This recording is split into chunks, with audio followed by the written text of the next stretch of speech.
I'd like to start this video off with apologizing for the sound of my voice, since it sounds like I'm kind of like Kermit the Frog. Kermit the Frog here. Sorry. So I would like to start off by saying that I am a human trafficking survivor so far. I'm still running. There's an individual named somebody who put me in the back of a truck for about a year, manipulated my life into thinking that my kids were dead, in addition to thinking that I was better off without them and that they were better off without me. This was all facilitated by allegedly one of my, or both of my exes, who actually maybe three. So it was a coordination of all of them, which I hope to prove through the court system in the coming months. I wanted to talk about the resources that were available in Ontario, how it affected me, how it affects other people, and how some and most people don't make it through the system. And it's a system that's meant to fail. This is not okay for a Canadian system where we base our opinions and everything off the land of the free. We believe in a free and democratic society. We believe that everybody is free to express themselves. We have the freedom of expression. We have the freedom of speech. We have the freedom to not feel scared. We have the freedom to move, mobility. I have been pulled back to a jurisdiction. I was not allowed to move from Windsor up to Muskoka freely. I was pulled back into the jurisdiction by my abusive ex, who has a known criminal record and a known abusive past with me. He used this by drug money and facilitating mass amounts, probably to buy a judge or a couple, opinions. Let's just say that my other lawyers were, let's just say, influenced by his coercion. I don't blame them. He's a scary man. This is not okay in a Canadian system where a woman like myself has to be physically mutilated. And I'll show pictures of past because this is actually really good.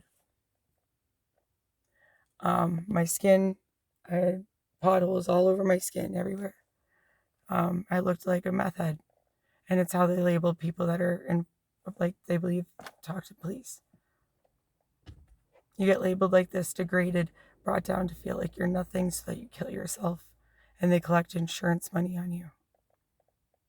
Don't let them do it. More to come. I have lots of videos and everything to update on the process and the individuals that are involved through very evidence, firsthand information that I hold, as it's appropriate by and ordered by other parties. I'm not here to be name calling or pointing fingers by any means, but I do believe that there was a group of individuals that sought me out and to hurt me and separate me from my children. My kids, I'm very sorry that this has ever happened. My family, I'm even more sorry.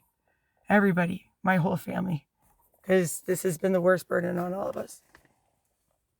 I apologize to everybody that was hurt in the process of me speaking to anybody. It was never my intention to hurt anybody.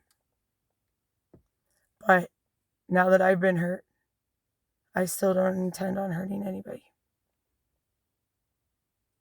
I just don't think it's fair that they hurt me and that they laughed behind my back, ridiculed me, put me on social media, among other things, on the dark web, etc., and ridiculed me as a person, individual, parent, and mother. They took that ability of me being a mother away from me. And that is by far the worst thing that any individual could ever do to a human being, is take away their children. I now understand this because my ex was quite mad, but at least I still let him talk to them. I let him go and see them on the weekends. I facilitated more meet times. I was a cordial parent, I believe. To go above and beyond to try and facilitate my murder so that you can take my kids away is not okay. For that, I will never take my foot off your throat, and I hope the system throws a book at you. This is Charlotte Swanson in and out, and I guess the pig night train, or whatever they want to call me. You sicken me, those individuals that have been involved in this and have allowed them to sweep me under the rug, but I refuse to be swept under the rug any longer. So this is my voice, this is how I speak out, and this is how social media, and this is how quickly my influence can make a difference on the world. It starts today, November 27th. It is only 12 days before my second daughter, is going to turn 9. This will be the second birthday that I miss. Or maybe it'll be the first time that I really get to hug and love my kids. because I want to see my kids again. And it's not fair that I get to see them because my ex has influence as a drug dealer. He's not going to be able to buy his way out of this one. It's not fair that my kids are hurting to his benefit. And he calls my daughter a bitch at the age of 9. He doesn't get to speak to my family that way ever again, nor anybody that I care about. David, fuck you.